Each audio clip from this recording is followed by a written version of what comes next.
Next, the pathogenesis of secondary hyperparathyroidism is increase in secretion of parathyroid hormone from secondary process, like in primary hyperparathyroidism.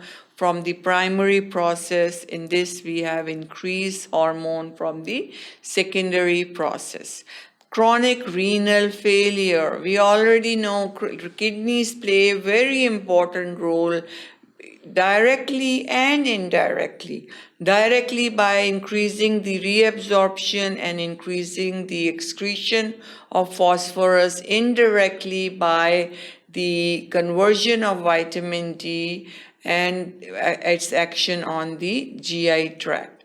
Here, the chronic renal failure is very important secondary cause of hyperparathyroidism.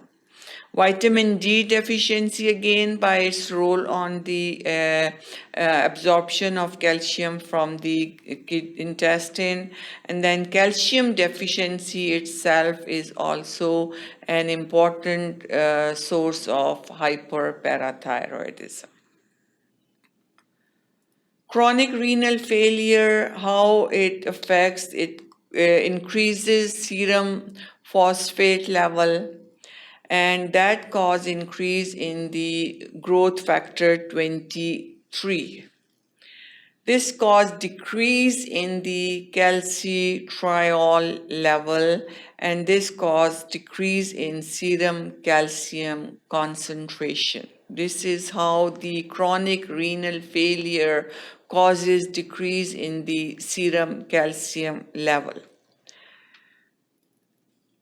Continuous stimulation of parathyroid. While this is happening in the chronic renal failure, decreased serum calcium level, now it has effect on the parathyroid gland.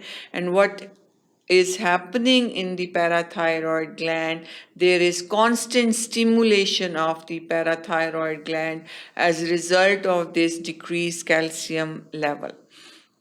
This stimulation caused down regulation of vitamin D and calcium receptors. Parathyroid hyperplasia occur because of increased stimulation.